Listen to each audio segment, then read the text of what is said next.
መካከልም ኢራን በአንድ ምሽት ውስጥ ሙሉ በሙሉ ልትወድም ሰዓቱ ደርሷል ሲሉ የአሜሪካው ፕሬዝዳንት ዶናልድ ትራምፕ ተናግረዋል። ኢራን በበኩሏ እኛም የምንሰራውን ያዩታል ስትል አነጋጋሪ ምላሽ ሰጥታለች። ኢራን ለጊዜያዊ የተኩስ አቁም ስትል የሆርሙዝን ሰርጥ ለመክፈት ፈቃደኛ እንዳልሆነች አንድ የአገሪቱ ባለስልጣንም ተናግረዋል። ትራምፕ በበኩላቸው ማክሰኞ ዕለት በኢራን የኃይል ማመንጫዎችና ድልድዮች ላይ ጥቃት እንደሚሰነዘር ፍንጭ ሰጥተዋል። ኢራን በበኩሏ የባብ አልመንደር ሰርጥ እንዲዘጋ ልታደርግ እንደምትችል ዝታለች። ይህ በእንዲህ እንዳለም የኢራን እስላማዊ አብዮታዊ ዘብ የደህንነት አዛዥ ማጂድ ሀዴሚ በትናንትናው ዕለት ተገድለዋል። በሌላ መረጃ ደግሞ የኢራን የውጭ ጉዳይ ሚኒስቴር የወደቀውን የአየር ኃይል አባል ለማዳን የተካሄደው የአሜሪካ ዘመቻ ከአገሪቱ የበለጸገ ዩራኒየም ለመስረቅ የተደረገ ሽፋን ሊሆን ይችላል ስትል ኢራን አስታውቃለች። የኢራኑ አፈ ጉባኤ በበኩላቸው ለዶናልድ ትራምፕ ብርቱ ማስጠንቀቂያ ሰጥተዋል። ኢራን በኩዌት የሚገኙ የአሜሪካ ኃይሎችን መምታቷንም ቀጥላለች። የሆርሙዝ ሰርጥ ለጊዜያዊ ተኩስ አቁም እንዲከፈት የቀረበላትን ጥያቄም ውድቅ አድርጋለች። በመካከለኛው ምስራቅ ያለው ጦርነትም በአፍሪካ ላይ ከፍተኛ አደጋ መደቀኑ ተገልጿል።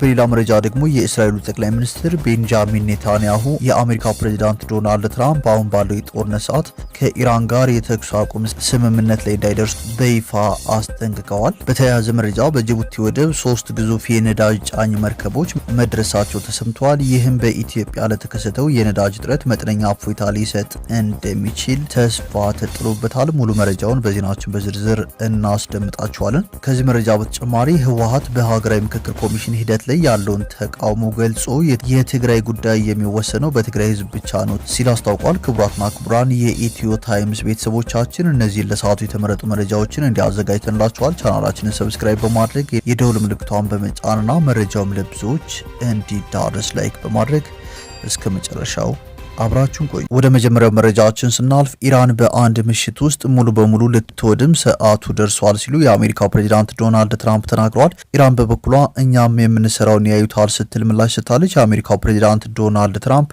ኢራን በአንድ ምሽት ውስጥ ሙሉ በሙሉ ልትወድም እንደምትችል በመግለጽ ከፍተኛ ማስጠንቀቂያ ሰጥተዋል። ትራምፕ በሰጡት መግለጫ ኢራን ትልቅ አገር ብትሆንም የመዋጋት አቅም እንደሌላት በመጥቀስ አገሪቱ አዲስ ስምምነት እንድትፈጽምና የሆርሙዝን ሰርጥ እንድትከፍት የተሰጣት ቀነ ገደብ ዛሬ ማክሰኞ 8 ሰዓት ላይ እንደሚያበቃ አስታውቋል። ጥቃቱ ዛሬ እንደሚጀምርና ከዚህ ቀደም ታይቶ የማይታወቅ እንደሚሆን የዛቱት ትራምፕ ከጥቃቱ በኋላ ኢራን የኃይል ማመንጫም ሆነ ድልድይ እንደማይኖራትና ወደ ድንጋይ ዘመን እንደምትመለስ ገልጸዋል።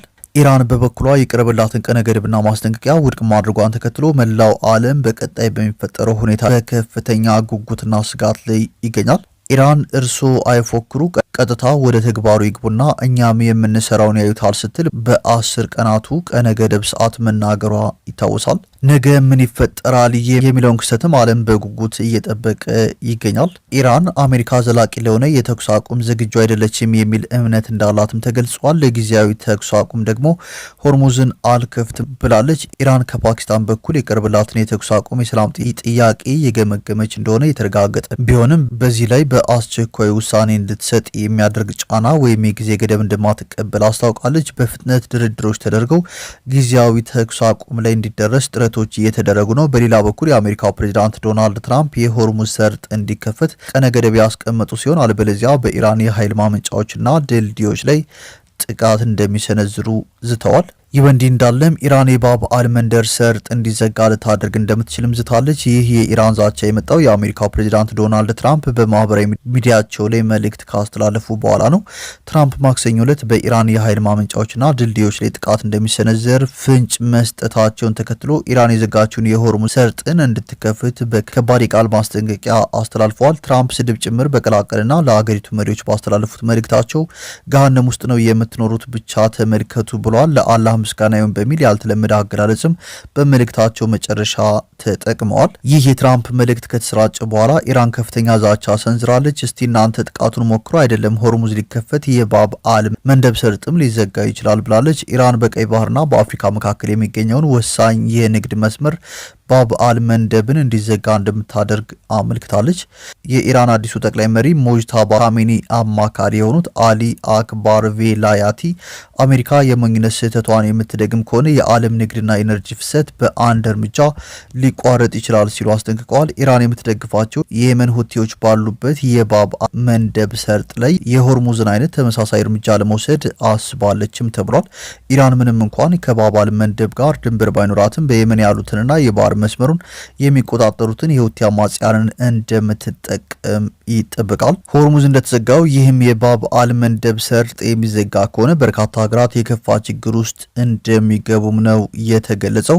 ይህ በእንዲህ እንዳለም የኢራን እስላማዊ አብዮታዊ ዘብ የደህንነት አዛዥ የሆኑት ማጂድ ሐሜዲ በትናንትናው ዕለት ተገድለዋል። ግድያው በእስራኤልና አሜሪካ የአየር ጥቃት እንደተፈጸመ ነው የተገለጸ። እስራኤል የደህንነት አዛዡን ግድያ ኃላፊነቱን ወስዳለች። ይህ በእንዲህ እንዳለ አሜሪካና ኢራን ከዛሬ ጀምሮ ተኩስ እንዲቆምና የሆርሙዝ ሰርጥ እንዲከፈት የሚጠይቅ የስምምነት እቅድ በአሸማጋዩ እንደቀረበላቸው ሮይተርስ ዘግቧል። ሌሊት ላይ ለኢራንና ለአሜሪካ የደረሰው ግጭቶችን ለማቆም የሚያስችል ማዕቀፍ የተዘጋጀው በፓኪስታን ነው። 2 ደረጃ ያለው የስምምነት ማዕቀፍ በመጀመሪያው የተኩስ አቁም ተግባራዊ እንዲሆን፣ በመቀጠል ደግሞ ወደ አጠቃላይ ስምምነት እንዲያድግ ያደርጋልም ተብሏል። አሁን አሸማጋዩ የ45 ቀናት ተኩስ አቁም ስምምነት ላይ እንዲደረስ ለማድረግ እየጣሩ እንደሆነ የአሜሪካው ዜና ምንጭ አክሲዮስም ዘግቧል።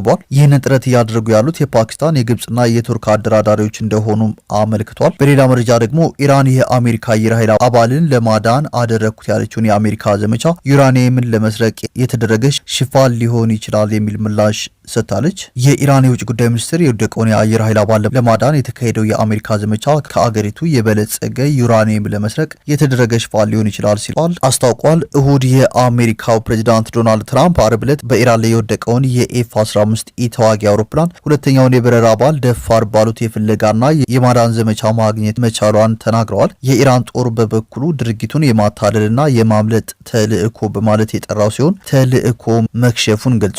ሰኞ ዕለት የኢራን የውጭ ጉዳይ ሚኒስቴር ቃል አቀባይ እስማኤል ባቃይ ስለ ዘመቻው ብዙ ጥያቄዎችና ጥርጣሬዎች እንዳሉ ተናግረዋል። አክለውም የአሜሪካው ፓይለት ይገኝበታል የተባለው በኮጊሉዌህና ቦየር አህመድ ግዛት ውስጥ ያለው ቦታ ኃይሎቻቸውን ለማሳረፍ ከሞከሩበት ወይም ለማሳረፍ ካሰቡበት በመካከለኛው ኢራን ከሚገኘው ቀጠና በጣም ርቆ የሚገኝ ነው ብለዋል። ይህ የበለጸገ ዩራኒየምን ለመስረቅ የተደረገ የማታለል ዘመቻ ሊሆን የሚችለውን እድል በፍጹም ችላ ሊባል አይገባም ብለዋል።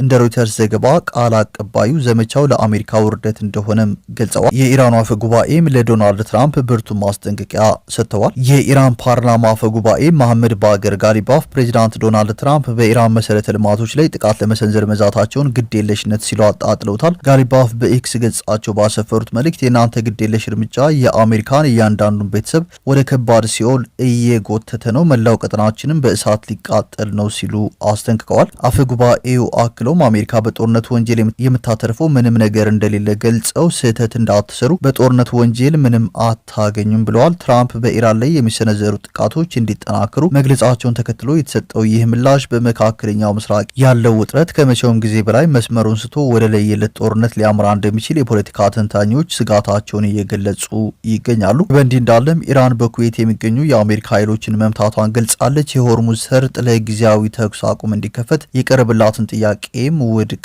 አድርጋለች። በሌላ መረጃ ደግሞ በመካከለኛው ምስራቅ ያለው ጦርነት በአፍሪካ ላይ ከፍተኛ አደጋ ደቅኗል ተብሏል። በመካከለኛው ምስራቅ እየተካሄደ ያለው ጦርነት በአፍሪካ ላይ ከፍተኛ አደጋ ደቅኗል ሲሉ የአፍሪካ ህብረትና የአፍሪካ ልማት ባንክ ገልጸዋል። ግጭቱ በአህጉሪቱ ያለውን የኑሮ ውድነት ሊያባብስና እድገትን ሊገታ እንደሚችል ሪፖርቱ አስጠንቅቋል። እንደ ሪፖርቱ መረጃ መካከለኛው ምስራቅ ለአፍሪካ 15.8 በመቶ የሚሆን ገቢ ምርት የሚሸፍን ሲሆን የአህጉሪቱ ወጪ ምርት 10.9 በመቶ መዳረሻ እንደሆነም ተገልጿል። ቀድሞውኑ የንግድ መስተጓጎል የፈጠረው የግጭት በነዳጅና በምግብ ዋጋ መናር፣ በትራንስፖርትና በኢንሹራንስ ወጪዎች መጨመር፣ በምንዛሬ ተመን ጫናና በጠባብ የፊስካል ሁኔታዎች ምክንያት በአፍሪካ አህጉር በፍጥነት ወደ ኑሮ ውድነት ቀውስ ሊቀየር ይችላል በማለትም ሪፖርቱ አክሏል።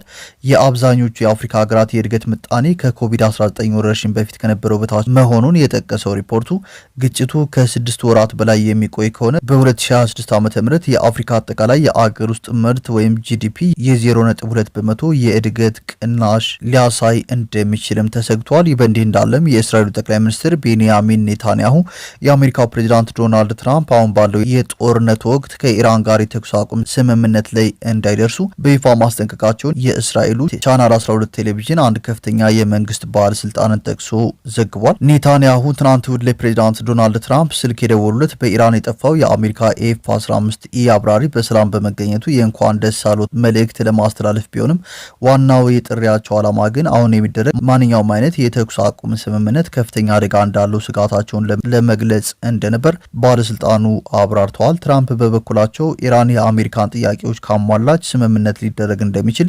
ለኔታንያሁ የገለጹ ቢሆንም ቴህራን ያከማቸችውን የዩራኒየም ክምችት በሙሉ አሳልፋ እንድትሰጥና ዳግም ዩራኒየም ላለማበልጸግ ስምምነት ላይ እንድትደርስ የሚጠይቀውን የዋሽንግተን ቅድመ ሁኔታ እንደማይተው አረጋግጠውላታል። በሌላ መረጃ ደግሞ በጅቡቲ 3 የነዳጅ ጫኝ መርከቦች መድረሳቸው ተነግሯል።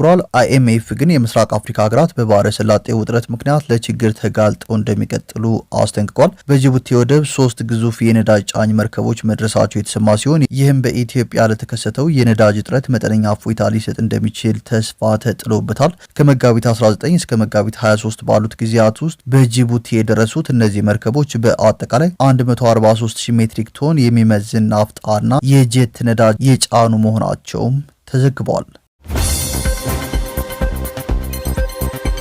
ወደ ቀጣዩ መረጃዎችን ስናልፍ ህወሓት በሀገራዊ ምክክር ኮሚሽኑ ሂደት ላይ ያለውን ተቃውሞ ገልጿል። የትግራይ ጉዳይ የሚወሰነው በትግራይ ህዝብ ብቻ ነው ሲልም አስታውቋል። ህወሓት ባወጣው ሳምንታዊ መግለጫ የኢትዮጵያ ሀገራዊ ምክክር ኮሚሽን በትግራይ ስም እያካሄደ ያለውን ሂደት እንደማይቀበልና በሂደቱ ላይ የሚተላለፉ ውሳኔዎችን በትግራይ ህዝብ ላይ ተፈጻሚነት እንደማይኖራቸው አስታውቋል። ድርጅቱ በመግለጫው የትግራይ ህዝብ ጉዳይ በትግራይ ምድርና በራሱ ህዝብ ብቻ ሊወሰን እንደሚገባም በአጽንኦት አሳስቧል። የኢትዮጵያ መንግስት በትግራይ ህዝብ ላይ የጀመረውን የህልውና አደጋ አጠናክሮ ቀጥሏል ሲል የከሰሰው ህወሓት ይህንን ድርጊት ለመሸፈንና ለማደናገርም የትግራይ ህዝብ ሙሉ በሙሉ በተገለለበት ሁኔታ በተለያዩ ተቋማት አማካይነት የህዝቡን ሉዓላዊነት የሚጋፉ ውሳኔዎች እየተላለፉ መሆኑን ገልጿል። በተለይም ከሰሞኑ በምክክር ኮሚሽኑ የተከናወነው ተግባር የትግራይ ህዝብ ተሳትፎና እውቅና የሌለው በመሆኑ ዛሬም ሆነ ነገ ተቀባይነት እንደማይኖረው ድርጅቱ አስገንዝቧል። በተጨማሪም በመግለጫው ላይ እንደተመለከተው ምክክር ኮሚሽኑ በትግራይ ስም ያካሄደው መድረክ ጥቂት ለጊዜያዊ ጥቅም የታለሉ ግለሰቦችን የሰበሰበና የመንግስትን የፖለቲካ ፍላጎት ለማስፈጸም ያለመ ነው